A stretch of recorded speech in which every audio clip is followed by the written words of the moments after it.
The Five Nights at Freddy's movie has an official rating of PG-13, so let's get straight into it and discuss what this means. So, as you all know, Five Nights at Freddy's has officially just been rated PG-13 for strong, violent content, bloody imageries, and language. It's been said here on Twitter by Discussing Film. I'm also using a source from comicbook.com that has introduced me to this tweet that's come out saying it's been given a PG-13 rating. What I heard a lot of people saying with the whole rated PG-13 or rated R, obviously I wanted it to be rated R, but look, that happens. I think personally it was more realistic that it was going to be PG-13, purely because if you look at all the Fnaf games, I'm pretty sure every single one of them is rated PG-12, and so realistically, with all the books as well being shown in school fairs and stuff like that, it was always going to be sort of like a kid-friendly horror movie, just so Blumhouse could rack in that much more money, because I think this film, regardless of how good it is, on opening weekend, this movie is going to bring in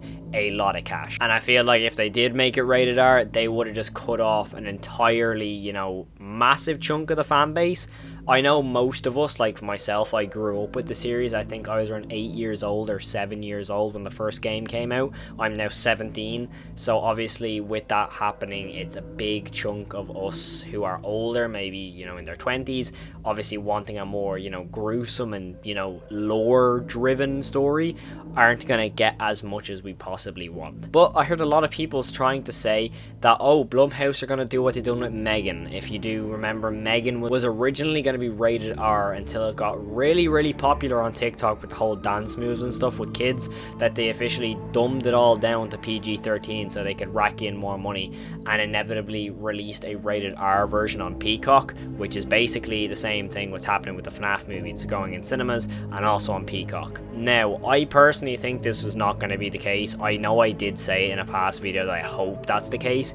I don't think it will be. I think personally Blumhouse were just always going to make this a PG-13 rating just due to the whole fan base, being sort of a divided, age group. Like, there's so many people who've grown up with the series who might be in their 20s, but there's also going to be a massive group of kids between maybe the likes of 10 to maybe 14 that aren't going to be allowed to see it if it was rated R. So I feel like it probably, from a business standpoint, would have been really dumb of Blumhouse to make it rated R. However, it might have made it a better movie, so to say, or more, lore based. It would technically, just business wise not be a smart move. Now, another thing I'm seeing a lot of people say is that it's going to be an awful movie since it's PG-13. Now, don't get me wrong, I am obviously disappointed it's not going to be rated R. However, there is still multiple scenes, specifically the Springlock scene, that can be done very effectively in this movie, even with the PG-13 rating. Put it this way, if you realise, I know it's really bad to compare these, but if you realise in the Fnaf VHS tapes when Baddington showed the Springlock scene,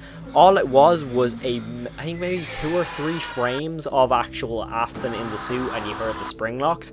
All of a sudden you heard the screams, and it was simply like just as effective as probably showing the actual, Springlock scene. And obviously if you probably shown that in theaters, you could easily tell it was PG-13 because there's no technical blood shown in scene. It's just kind of done off screen. And to me, I've always thought this movie was going to be PG-13 after I saw the trailer with, I think Hank is the character, where we see Bonnie and him, and then we see the hand on the glass. I think that was always going to be a PG-13 rating. That really gave it away for me, purely because I just know for a fact as soon as that hand hits the glass, that scene's cutting off. It's not showing anything afterwards. Also, another way, I know for a fact that they can do the Springlock scene effectively, because I'm pretty sure we're gonna see it in this movie. But for a fact we could see the shadow of Afton in the suit, that would probably be the way they're going to do it if they do it in this movie.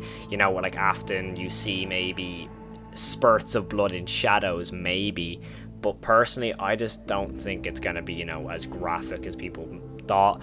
Or what they could do is keep all of the entire movie pretty tame until the Springlock scene, to where they go all out. What if, realistically, they make it a sort of spooky ghost story similar to Insidious, to where at the end is where they go full out, would they show the sort of PG-13 side in the Springlock scene where they actually show blood? Because it does say here strong violent content.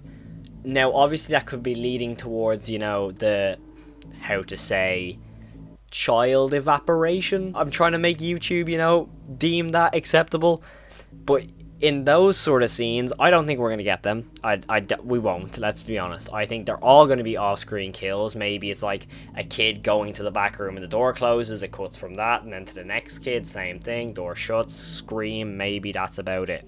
Or we might not see the kids get evaporated at all. But I think the strong, violent content could either be what happens to the actual first security guard that we see, you know, when the camera zooms in on some random security guard's face at the start of the trailer, or it could be the Springlock scene. Or, from my last theory, it could be the Bite of 83 as a flashback. Who knows? We just don't know yet. I doubt it will be, but from how IMDb has been giving me information at the moment, I personally think they might go Springlock scene and Bite of 83. Another thing, bloody images.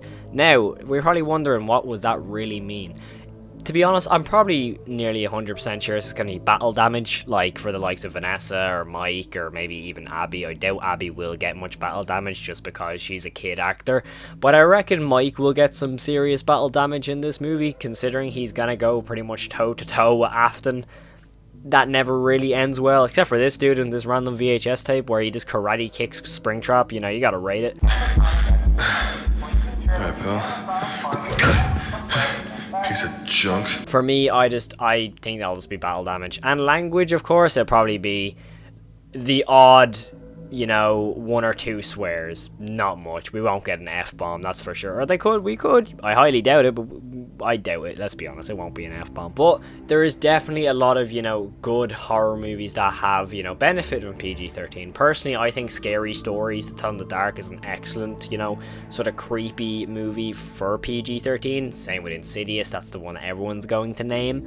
But obviously, I think this movie would definitely have benefited from being rated R. But as a business standpoint, not at all. If we want a, you know, a valid story, rated R. If you want a good business move for Blumhouse to make future movies and sequels, PG-13. But that's all I have in my opinion, but I want to hear from you guys down in the comments below. What do you think about the FNAF movie being PG-13? Personally, I think it was expected, but a part of me is still a little bit sad that we didn't get even maybe a rated R version on Peacock. And let me know what you think these strong, violent content could be. Could it be the Springlock scene? Could it be the Bite of 83?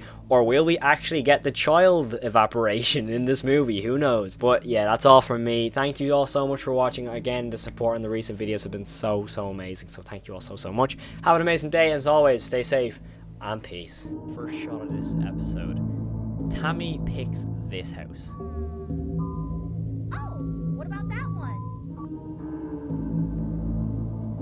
Now, if you ask me, that is the, you know, worst house you can pick. It has wallpaper on the outside.